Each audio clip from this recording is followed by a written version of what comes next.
From the New York Times, I'm Natalie Kittroeff. This is The Daily.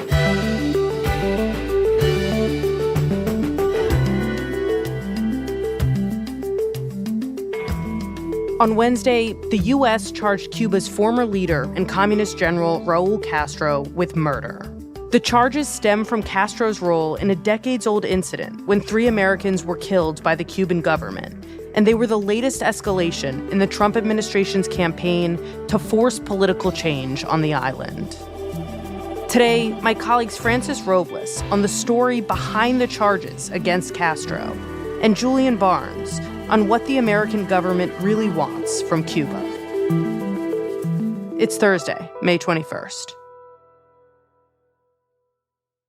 Frenchie, welcome back to the show. Thanks for having me, Natalie. You just got out of this Department of Justice press conference in Miami. You are, in fact, still in your car, and we appreciate you making the time. So tell us what it was like. It was so interesting. I've been covering judicial events and press conferences and court cases and announcements for many, many years, and I can't say I've ever seen one quite like this. Usually these are held at, either at a courthouse or an office, maybe the district attorney's office or Sure. the DOJ. So they held it at the Freedom Tower. So that's the first thing that was really fascinating. It's a really important historic building in Miami. It's kind of a cool old looking tower. And the reason it's an important location is because in the 1960s and the early 70s, it was the Cuban Refugee Center. So it's basically Ellis Island for Cuban exiles. It was the first stop for many, many thousands of people who left Cuba after the revolution and came to live in Miami. So a lot of symbolism there for people. Oh, 100%, a lot of symbolism. And not only that, this event was held, today's Wednesday, May 20th, which is Cuban Independence Day. So that, symbolism squared for this event. An event where hundreds of people came to attend. Politicians, mayors, federal prosecutors who haven't worked there in decades. I mean, it was a who's who of the Cuban exile community of Miami. It was the place to be. Absolutely. Okay, and what happens at this event? How do the charges get rolled out? Good afternoon. I'm Madeline Pumariega, president of Miami-Dade College. Welcome to the Freedom Tower. I was kind of struck, to be honest, that the first speaker was Madeline Pumariega, who's a Cuban-American woman, the president of Miami-Dade College. The building that we were in is part of Miami-Dade College. And so it was interesting to me because she's a very prominent member of the community, but she's not a prosecutor. So it told you a lot. It says that this isn't just a quote-unquote judicial or law enforcement event. This is a community event. And to our brothers and sisters in Cuba, we hear you. Freedom will come. Cuba will be libre. It's an important event to the city of Miami and the people in this entire community who have been waiting 30 years for this day. It is now my distinct honor, representing all of you, to introduce the United States Acting Attorney General Todd Blanche. And she introduced the Attorney General, the Acting Attorney General, Todd Blanche. The hundreds of people in the room got up and gave him a standing ovation before the man even opened his mouth. Everybody was cheering him on because they knew what he was about to say. Thank you very much. It's great to be here in the great state of Florida. And what did he say? Yeah, he got right into it. Today, we are announcing an indictment charging Raúl Castro and several others with conspiracy to kill U.S. nationals. One of his first words were conspiracy to kill U.S. nationals. And they had to break after that because everyone got up onto their feet and started applauding him again. And he just started reading out the charges. Mr. Castro and the others are charged with additional crimes as well, including destruction of aircraft and 4 individual counts of murder. He was being charged with conspiracy to kill U.S. nationals, 2 counts of destruction of aircraft, and 4 counts of murder. And just explain what these charges are really about. What is the incident that they're referring to when they talk about murder? The incident that this case is about occurred in 1996. But really, to tell that story, I'm going to go back further. I'm going to go a little early in the 90s. There was a point in the 90s where Cubans were literally throwing themselves to the sea to make it to the United States. They were doing that on inner tubes. They were doing that on old cars that they rebuilt into a boat, on rafts. And so it becomes what's known as the Cuban rafter crisis, because there's so many people, literally thousands and thousands of people that were in the sea trying to make it to the United States. And so with that crisis is born an organization called Brothers to the Rescue. And what they were doing, they were Cuban American pilots who raised money to buy small planes, and they would fly over the Straits of Florida, between the Florida Keys and Cuba. And it's where many, many people died trying to make their way to the United States. So they would fly over the waters and they would spot somebody, on a raft, in an inner tube, what have you, and they would call the Coast Guard for help. So this is a nonprofit organization that is attempting to help these people that are migrating en masse from Cuba. Absolutely. They saved hundreds, if not thousands of people. They did over 2,000 flights. It was a big deal. The Coast Guard was overwhelmed. The Coast Guard couldn't handle the volume. There was a point in the summer of 1994, Natalie, this is a true story, where there were about 2,000 people a day were showing up in Key West. Crazy. So why do I start with that? So the reason that's important is because at some point, the situation gets so dire that the Clinton administration and the Cuban government reach an accord. Cuba will try to prevent people from leaving the island, and the United States agrees that when people are caught, they're going to be turned back. And so what does that mean? It means that the Brothers to the Rescue kind of no longer has a mission. Mm-hmm. So they change their mission, and they start getting a little bit more provocative and poking a stick in the eye of Fidel Castro. How so? They started dropping leaflets over Cuba. They dropped religious medallions, doing things like that were a little bit more protest actions as opposed to rescue missions. The Cuban government was furious. They felt like this was an illegal incursion into their airspace. They kept on turning to the Clinton administration, saying, you guys got to put a stop to this. Everybody and their mother warns the organization, you got to stop. This is going to blow up in your face.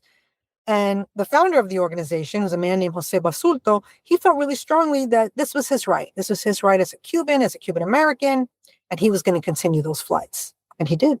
And what happened? So one day, February 24, 1996, he left an airport outside of Miami. He and two other planes left, and they fly down to Cuba. That day, they did cross what's known as the 24th parallel. It's international airspace. But to the Cubans, they shouldn't have been there. And so the Cubans on air traffic, they're on air traffic control, and Jose Basulto, who's the founder of Brothers to the Rescue, as he's supposed to, he announces himself to the air traffic control, and he says, "Good afternoon, this is Jose Basulto from Brothers to the Rescue. It's a beautiful day up in the skies above Havana."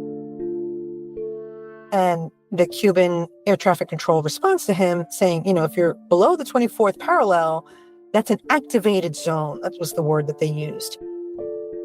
And he says, "This is my right as a free Cuban." And they continue their journey. And so the Cuban government, the Cuban military, shot two of the planes out of the sky, killing 4 people, including 3 U.S. citizens.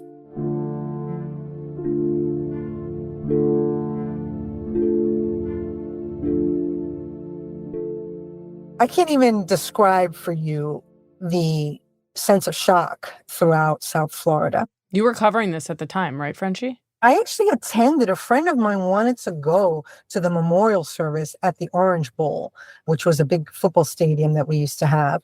And it was really dramatic. I mean, it was hard to not feel the emotion in the room. I remember so clearly, they started calling out the names of the guys, Pablo Morales, and everybody cried out together, presente, Armando Alejandre, presente. I mean, I remember it today like it happened yesterday. It was a really dramatic moment for Miami and for the United States. Right. And this ties to Raúl Castro because I assume this is when he's Secretary of Defense. Is that right? He was the defense minister and he gave the order. I mean, I don't think that there's too much doubt about that because big pilots in Cuba are not going to be shooting planes out of the sky without very clear chain of command orders. And just explain why, if it was so clear, didn't the U.S. bring charges against him then? I've asked that same question to a number of former federal prosecutors. And the sense that I got was it would just be really destabilizing to diplomatic relations, even though we didn't really have any, and destabilizing in the region. Okay, obviously now there is the political will to indict Raúl Castro, who, we should say, is a 94-year-old man. He was once the president of Cuba, but he's not anymore. But what you're saying is that targeting him is part of what you've already told us the last time you came on the show, which is there has been this escalating pressure campaign by the Trump administration on the Cuban regime. You see this as another step in that. Absolutely, Natalie. I do see this as the latest step in that escalating campaign. The Trump administration cut off oil to Cuba. Last week, they announced they don't have any reserves left. That means places like Havana are going 22 hours a day without electricity. We keep asking people, what's it like when the power goes out that long? And I've gotten a very similar answer several times. Is that, no, it's not when the power goes out that's the problem. It's when the power comes on. Because the power comes on at maybe 11 o'clock at night or 12 o'clock, and you got to jump out of bed, and you have to charge your phone, you have to charge your laptop. And if you're a family, a head of a household, you're getting a pot of rice and beans on the stove to cook the next day's meals. You're hearing really, really dramatic stories like that. People having to walk hours and hours to their jobs. People who are not able to work because their work depends on having electricity and having internet. It's a really terrible situation. And when you talk to Cubans on the island, who do they blame for this? Do they blame the U.S. or their own government? I would say that the answer to that tends to be generational. I think older people are blaming the United States. The talking points from the government is certainly that this is all the United States' fault. And the younger people are much more apt to blame the Cuban government and for the mistakes that it's made during the management of its country that led to this fiasco. Okay, and what about the reaction inside of the Cuban government? What are they saying about this vice grip that the Trump administration has on them? They say it's an illegal, I think they've used the word genocide, that it's going to lead to a bloodbath and that it will be the United States' fault. They don't recognize any errors that they've ever made, and they 100% see this as the fault of the Trump administration. And this is a group of people who are used to weathering hard times and still holding on to power, kind of fighting through. And it sounds like they're still doing that. It's been 67 years, and they have had really severe hardship in the past, and they've always weathered. And I think a lot of people feel that maybe the Trump administration is underestimating the degree to which these people will want to hang on to power at any cost. After the break, my colleague Julian Barnes takes us inside the U.S. government's broader strategy in Cuba.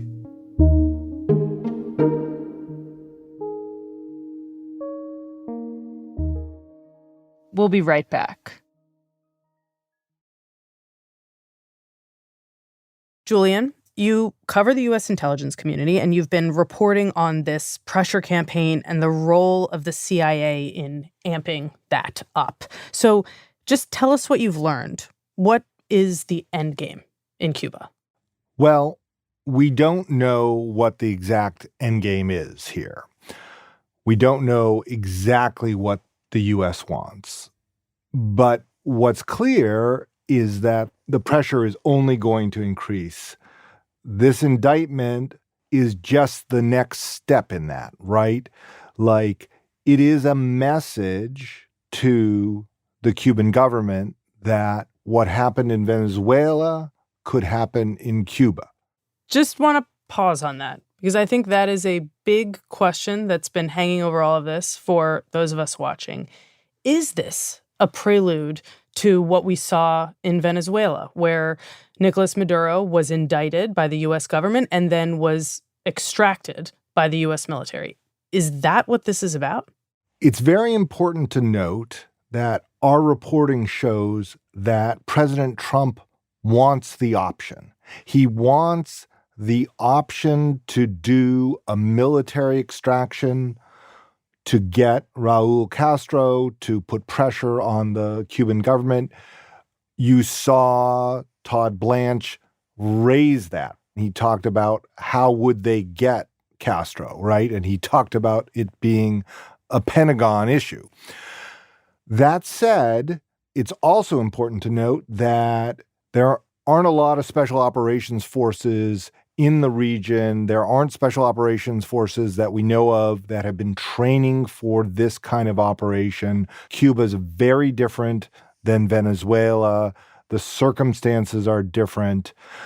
It seems that an actual military extraction of Castro is pretty remote. You know, all the special operations forces are still in the Middle East. They're still geared up to possible action against Iran, right? You have to reset and come back for Cuba. And it wouldn't necessarily have the same effect. Like, Nicolas Maduro was the official president of Venezuela. Pulling him out triggered a change in leadership. It allowed Vice President Delcy Rodriguez to become the acting president, to take power. Raúl Castro is a very important figure in Cuba. He is very politically influential, but if you grabbed him, it wouldn't change any official leadership, right? The Cuban government would continue on. Right. Everybody formally in charge would remain formally in charge because they would still be in the country. Right. And so when you talk to outside experts, it is that reason that in the end, they see this as a threat, as pressure, as a signal more than a sign of what is to come. Okay, if it's appropriately viewed as a threat, as a kind of chip in these negotiations, in this game of chicken that's happening, to what end? Like, what does the U.S. actually want from Cuba? Is the goal really wholesale regime change? They've been a little unclear in their public comments about this, and certainly the Cuban government wants to know what the U.S. demands are. But we did, in recent days, start to get some answers. John Ratcliffe, the CIA director, last week took a trip to Cuba, first Trump cabinet official to go down there. He delivered a message to the grandson of Raúl Castro, the interior minister, and the head of Cuba's intelligence services. And he talked vaguely about economic and political change, but he also said that Cuba can't be a platform for America's adversaries. And the Cubans knew exactly what he was talking about. That was a reference to the Chinese intelligence post and the Russian military posts that are on Cuba. These are installations the Russians and the Chinese use to intercept communications inside the U.S. They are listening to Southcom. They may be listening up at Central Command. These are very important military bases, and the U.S. wants them closed. And this is a concrete ask, and it is something the Cubans could do, right? This is a step that they could take. There is a path to reduce that intelligence collection there, to either close the base or limit the number of people there or kind of restrict it. Radcliffe basically told the Cubans, look, if you want to do a deal with us, you got to kick our adversaries out. They're spying on us from your country. They have to go. What else did he ask for? Well, the economic and political demands were a lot more vague, but we are getting a sense of the kinds of things the U.S. wants to see. And they range from more extreme to easier things to do. But they start off with reducing the power of the military industrial backed conglomerate that controls a huge chunk of the Cuban economy. It could mean pushing more pragmatic, less dogmatic politicians forward. And it also could be a step toward free elections, right? Like you could see the U.S. pushing for elections at the local level to make those more meaningful. And that would be a real win. It would not be regime change. It would not be a total change in communist rule, but it would be a meaningful step forward. And would one of the smaller, more incremental of those demands be seen as a real success by the Trump administration? I mean, in Venezuela, they had this trophy of Nicolas Maduro being brought to the U.S. to theoretically face justice. In this case, if they aren't going to extract Castro, and that's largely a symbolic move, if the goal is really these more modest changes, you could see the administration running the risk of being seen as making a compromise with an authoritarian government in Cuba while allowing them to remain in power, no? That is a very important point and one that we can't lose sight of.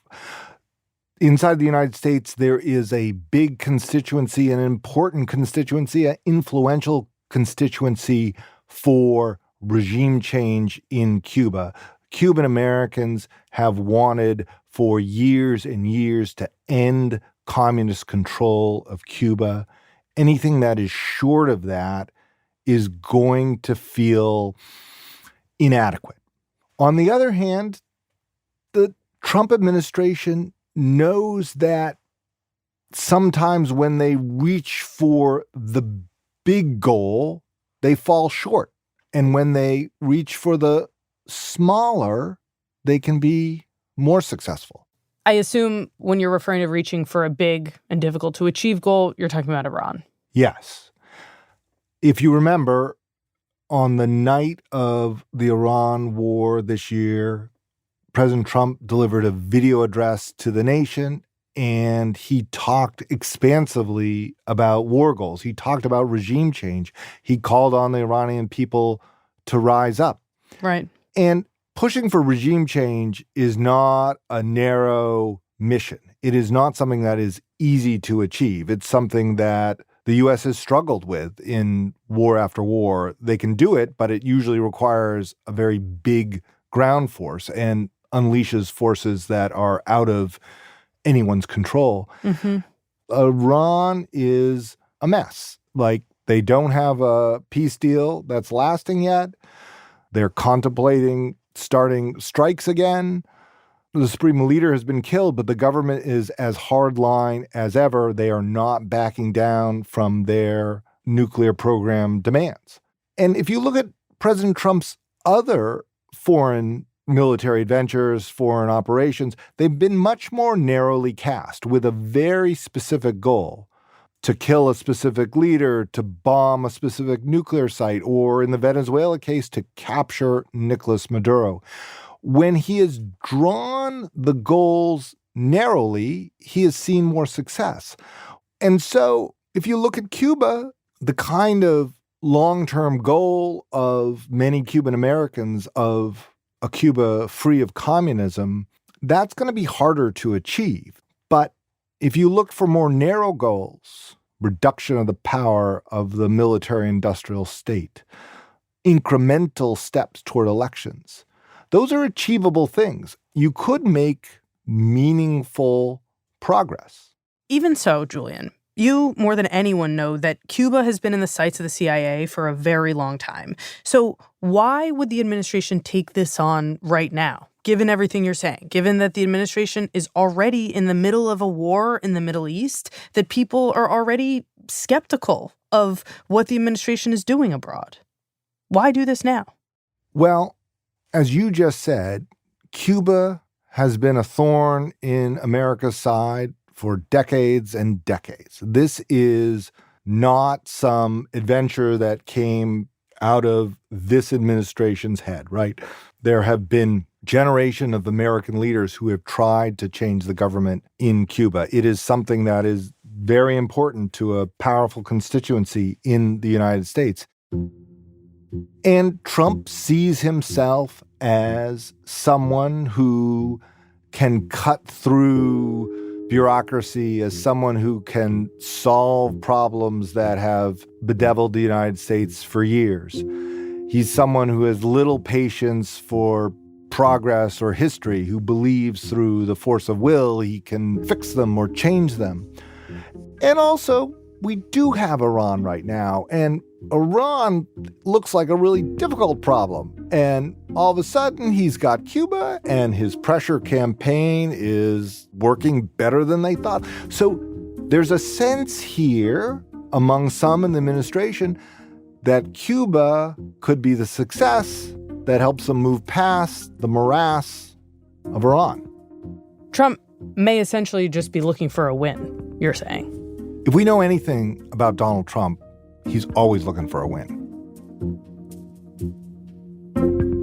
Well, Julian, thank you so much for coming on. We really appreciate it. Thanks for having me.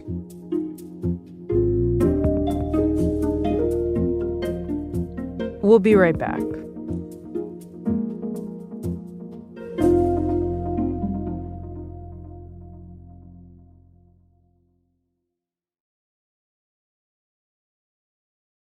Here's what else you need to know today. On Wednesday, 2 police officers who defended the U.S. Capitol against a pro-Trump mob on January 6th challenged the constitutionality of a new $1.8 billion fund that they warned could reward those who participated in the attack. Their lawsuit will answer the question of whether anyone has the legal standing to stop the Trump administration from creating the controversial fund. That fund is expected to make payments to Trump supporters, including January 6th rioters, who claim their prosecutions were politically motivated. And so what I realized was a lot of Americans were not homophobic, but thought they were supposed to be. And as more of us came out and our reality confronted the prejudice, we made great gains. Barney Frank, the blunt-talking former congressman from Massachusetts, who for decades was the most prominent gay politician in America, and who wrote the most sweeping overhaul of U.S. financial regulations since the Great Depression, has died. He was 86. His signature legislation, the Dodd-Frank Law, passed after the 2008 financial crisis. It regulated derivatives that had worsened the crisis, imposed new rules on large banks, and created the Consumer Financial Protection Bureau as an industry watchdog.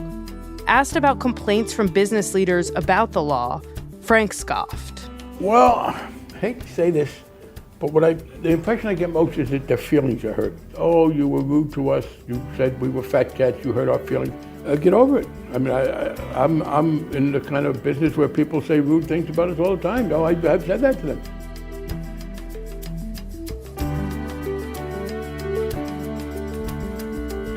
Today's episode was produced by Ricky Novetsky and Diana Wynn, with help from Lindsay Garrison. It was edited by MJ Davis-Lynn and Michael Benoit. Contains music by Elishaba Etup, Marian Lozano, Pat McCusker, and Dan Powell. Our theme music is by Wonderly. This episode was engineered by Chris Wood. That's it for The Daily. I'm Natalie Kitroeff. See you tomorrow.